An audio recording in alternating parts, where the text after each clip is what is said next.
23 માર્ચે શહીદ દિવસ નિમિત્તે વડોદરામાં શહીદ વીરોને ભાવાંજલિ અર્પણ કરવાનો કાર્યક્રમ યોજવામાં આવ્યો હતો।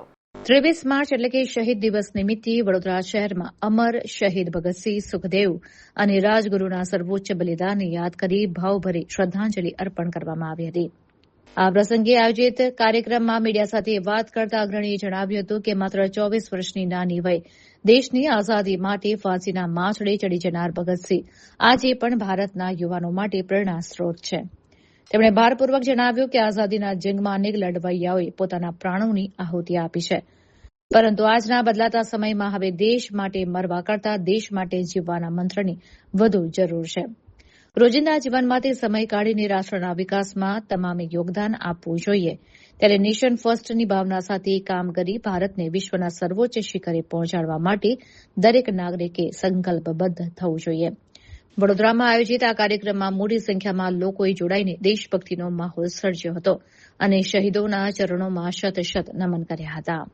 આજે 23 માર્ચ એટલે કે શહીદ દિવસ, આજના દિવસે ભગતસિંહજીને 24 વર્ષની આયુમાં ફાંસીના માંચડે ચડી ગયા હતા।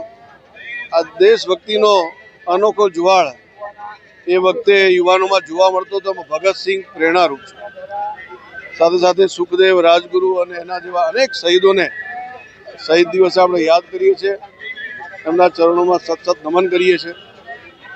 ભારતની આઝાદીમાં અનેક લડવૈયાઓએ, અનેક યુવાઓએ પોતાની જીવનનું પરવા કર્યા વગર પોતાના પ્રાણોની આહુતિ દેશ માટે ન્યોછાવર કરી છે। આજના સમયમાં દેશ કે લીએ મરના સીખે સૂત્રની જરૂર નથી, દેશ કે લીએ જીના સીખે સૂત્રની જરૂર છે। આપણે આપણા જીવનમાં વધુમાં વધુ જે પણ કંઈ સમય હોય એમાંથી દેશ માટે કંઈ યોગદાન કરીએ, દેશ પ્રથમ એ ભાવના સાથે કામ કરીએ। ભારતને વિકસિત બનાવવા માટે, ભારતને વિશ્વના સર્વોચ્ચ સ્થાન પર પહોંચાડવા માટે સૌ નાગરિકોએ સાથે મળીને પ્રયત્ન કરવો જોઈએ। ધન્યવાદ।